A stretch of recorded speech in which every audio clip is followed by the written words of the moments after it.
Hello and welcome to हिम्बेदा physiotherapy. मैं doctor Anandesh Kumar, physiotherapist. आज मेरे साथ में मेरा स्टूडेंट है। अ, हम आज कुछ टेस्ट करने जा रहे हैं और इस टेस्ट का नाम है tuning fork test. Tuning fork test क्यों करते हैं, कब करते हैं, इसका इम्पोर्टेंस कहाँ कहाँ पर है। ऐसे तो इस मेडिकल इंस्ट्रूमेंट का यूज बहुत ही ज़्यादा है मेडिकल साइंस में। स्पेशली फिजियोथेरेपिस्ट के लिए क्या इसकी इम्पोर्टेंस है, आज ही हम जान रहे हैं। बेसिकली ये ट्यूनिंग फॉर्क है और ये एक वाइब्रेशन सेंस देती है। साथ साथ में इससे कुछ साउंड वेव भी ट्रेवल करते हैं। इसमें वाइब्रेशन का क्या क्राइटेरिया है, इसमें इसकी फ्रिक्वेंसी लिखी होती है। तो जब भी टेस्ट करें तो आप स्पेसिफिक जिस पर्पस के लिए यूज करना चाहते हैं ट्यूनिंग फॉर्क, उसी पर्पस के हिसाब से उस ट्यूनिंग फॉर्क के आप वाइब्रेशन मॉड्यूल्स को चूज करेंगे, इन्हीं फ्रीक्वेंसी को चूज करेंगे आप। सो इम्पोर्टेंस क्या है इसका? पहला तो इम्पोर्टेंस ये है, ईएनटी में इसका एक रैनिस और वेबर टेस्ट होती है जो करते हैं, जो न्यूरोलॉजिकल लॉस ऑफ हियरिंग या कंडक्टिव लॉस ऑफ हियरिंग के लिए करते हैं। जब भी इस ट्यूनिंग फॉर्क को हम कान के पास में या फिर फोरहेड बिल्कुल सीधा या हेड के ऊपर में डालते हैं तो पेशेंट को एक वाइब्रेशन भी फील होता है और साउंड वेव भी फील होता है।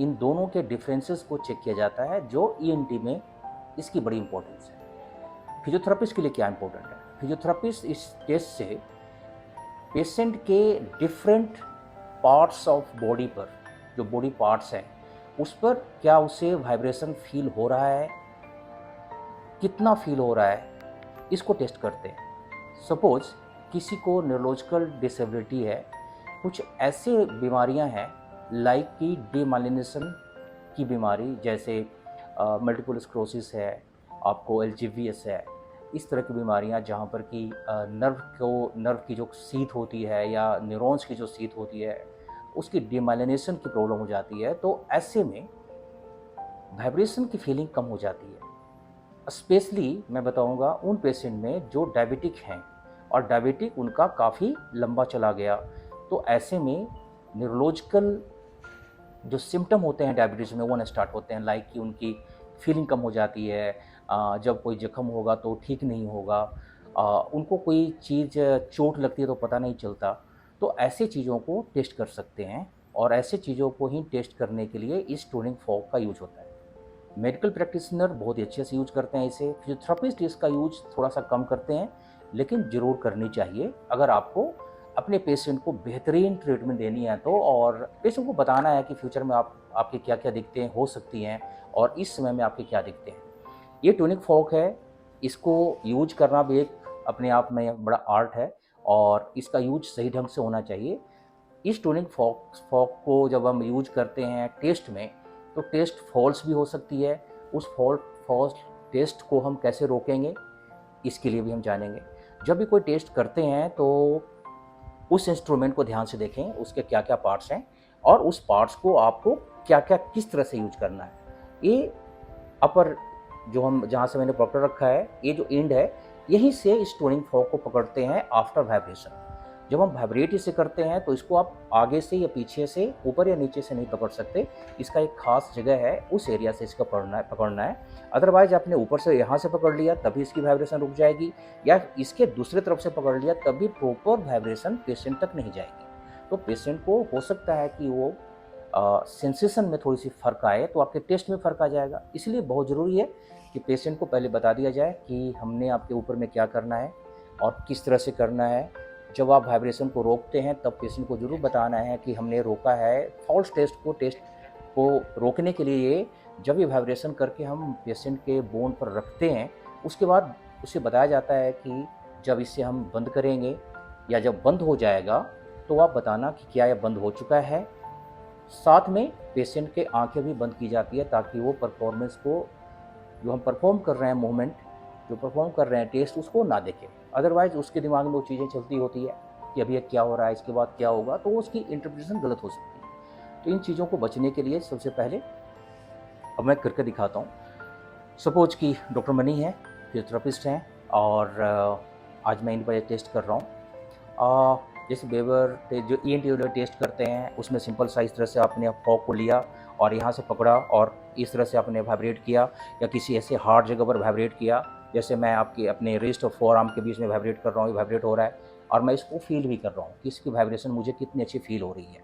अगर मैं अगर नॉर्मल एक पर्सन हूँ और मुझे अच्छी वाइब्रेशन फील हो रही है, इसके बाद फील करने के बाद हम इन्हें भी दिखाएंगे, बताएंगे कि कितना फील हो रहा है। फील हो रहा है ना, इसको हम रोक देंगे, फिर से इसको वाइब्रेट करेंगे, इनके फोर आर्म को लगेंगे। कैसा फीलिंग है आपको? वाइब्रेट हो रहा है। ये टेस्ट जो है ना, ये ENT वाले करते हैं, ये कंडक्टिव लॉस के लिए या न्यूरोलॉजिकल लॉस के लिए करते हैं। अभी हमने ये टेस्ट एज ए फिजियोथेरेपिस्ट करना है। कोई पेशेंट हमारे पास में आया जिसको न्यूरोलॉजिकल डिसेबिलिटी है, जो क्रोनिक पेशेंट है डायबिटीज़ का, हम उस पर ये टेस्ट कैसे करें? सपोज कि उसको कोई एक पेशेंट आया जो बहुत ही कॉमन हमारे पास में है, वो है डायबिटीज़ का पेशेंट। अब उसकी फुट न्यूरोपैथी होती है, फुट में सेंसेशन कम हो जाता है। तो अब जैसे पैर ऊपर कर लीजिए, हाँ ऐसे रखेंगे, ऊपर रखेंगे, ऊपर रखेंगे, ठीक है। अभी हमने इस फुट को करना है, फुट के हिस्से को हमने चूज करना है कि किस जगह पर सेंसेशन बेहतर होती है।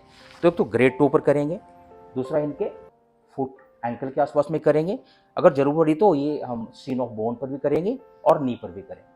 इस तरह से करेंगे। हमने किया, यूँ पकड़ा हुआ है हमने, वाइब्रेशन आ रही है, इसका मतलब है कि इनको सेंसेशन अच्छी फील हो रही है। फिर से हमें रोक देना है, फिर से करना है। आँख बंद कर लीजिए, जब बंद हो जाएगा तो बताना। बंद हो गया। तो जैसे ही मैंने इसको टच किया फॉक के दोनों एंड को, वैसे ही वाइब्रेशन बंद हो गई। इसी समय पेशेंट ने बताया कि वाइब्रेशन बंद हो गई। इसका मतलब है कि पेशेंट में कोई भी न्यूरोलॉजिकल डिसेबिलिटी नहीं है। लेकिन कोई अगर अबनॉर्मल पेशेंट है जिनमें इस तरह की तकलीफ है, वहाँ पर जब टेस्ट करेंगे ना, तो ये पेशेंट बता नहीं पाएगा, या बताएगा तो फिर प्लस माइनस बताएगा, या सेंसेशन या वाइब्रेशन नहीं बताएगा। सो इस तरह से टेस्ट कर सकते हैं और पेशेंट को इन्फॉर्मेशन भी दे सकते हैं। अपर लिम्स में भी कर सकते हैं, शोल्डर पे कर सकते हैं, फोर आर्म में कर सकते हैं, रिस्ट में कर सकते हैं। जहाँ जहाँ पर भी ज़रूरत है, जहाँ जहाँ जिस जगह पर हमें लगे कि हाँ यहाँ की इनकी काइनेस्थेटिक सेंस या वाइब्रेशन की सेंस कम हो रही है या कम होने के चांसेस हैं, वहाँ पर टेस्ट कर सकते हैं। और ये बहुत ही एक्सीलेंट रिजल्ट देता है। और इस टेस्ट का बेनिफिट क्या है कि इसमें कुछ भी आपको एक्स्ट्रा खर्च करने की ज़रूरत नहीं होती। पेशेंट को आप बहुत सारी चीज़ें अपने क्लिनिक में ही टेस्ट करके दे देते हैं। ये वीडियो अच्छा लगा हो, लाइक करें, सब्सक्राइब करें। Thank you.